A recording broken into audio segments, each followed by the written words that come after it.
8ই মে প্রকাশিত হবে উচ্চ মাধ্যমিক ফল।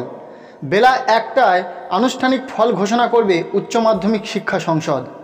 দুপুর 3টে থেকে ওয়েবসাইটে জানা যাবে ফল। কিভাবে আপনারা নিজের হাতের মোবাইলটি ব্যবহার করে খুব সহজে রেজাল্ট চেক করে নিতে পারবেন তার সম্পূর্ণ পদ্ধতিটা স্টেপ বাই স্টেপ এই ভিডিওতে দেখিয়ে দেব।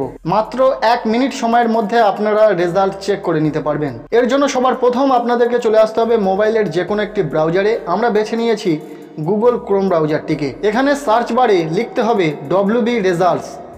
WB রেজাল্ট লেখার পর জাস্ট আপনারা সার্চে ক্লিক করে দেবেন। এরপর আপনাদের সামনে এইরকমই ইন্টারফেস শো করবে। এখানে প্রথম যে ওয়েবসাইটটিকে দেখতে পাবেন wbresults.nic.in, এখানে জাস্ট ক্লিক করে দিতে হবে। ওয়েবসাইটটিকে ওপেন করে নেওয়ার পর এখানে আপনারা দেখতে পাবেন লেখা রয়েছে ওয়েস্ট বেঙ্গল এক্সামিনেশন রেজাল্ট। এর ঠিক নিচে লেখা রয়েছে latest announcement. HS result check করার জন্য এই লেটেস্ট অ্যানাউন্সমেন্টের ঠিক নিচে একটি অপশান আপনারা দেখতে পাচ্ছেন, লেখা রয়েছে West Bengal council of higher secondary education examination 2024।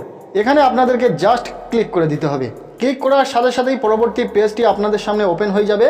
এখানে স্টুডেন্টের রোল নম্বরটিকে বসানোর পর রেজাল্টটিকে চেক করে নিতে পারবেন। এখানে প্রথমে লেখা রয়েছে দেখতে পাবেন হায়ার সেকেন্ডারি এক্সামিনেশন রেজাল্ট 2024। এখানে বলছে এন্টার ইওর রোল। এখানে স্টুডেন্টের অ্যাডমিট কার্ডে থাকা রোলটিকে সঠিকভাবে বসিয়ে দিতে হবে। এখানে দিতে বলছে নম্বর। এখানে স্টুডেন্টের নম্বরটিকে সঠিকভাবে বসিয়ে দেবেন। আলাদা আলাদাভাবে রোল এবং নম্বরটিকে সঠিকভাবে বসানোর পর এখানে যে ক্যাপচার কোডটি থাকবে সেই ক্যাপচার কোডটিকে সঠিকভাবে এই বক্সে বসিয়ে দেবেন। রোল নম্বর এবং ক্যাপচার কোডটিকে সঠিকভাবে বসানোর পর এখানে জাস্ট সাবমিট বাটনে ক্লিক করে দেবেন। সাবমিট বাটনে ক্লিক করার সাথে সাথেই রেজাল্টটি আপনাদের সামনে ওপেন হয়ে যাবে। কিছুটা এইরকমই আপনাদের রেজাল্ট শো করবে। প্রথমে থাকবে স্টুডেন্টের রোল নম্বর, নাম, টোটাল মার্কস কত পেয়েছে স্টুডেন্ট, ওভারঅল গ্রেড কি রয়েছে, এবং নিচে এখানে থাকবে কোন সাবজেক্টে স্টুডেন্ট কত মার্কস পেয়েছে, সমস্ত ডিটেলস। এইভাবে আপনারাও খুব সহজে দেখে নিতে পারবেন রেজাল্ট। আজকের এই ভিডিওটি এতটুকুই। ভালো লেগে থাকলে লাইক করবেন, চ্যানেলে নতুন হয়ে থাকলে অবশ্যই চ্যানেলটিকে সাবস্ক্রাইব করে রাখবেন।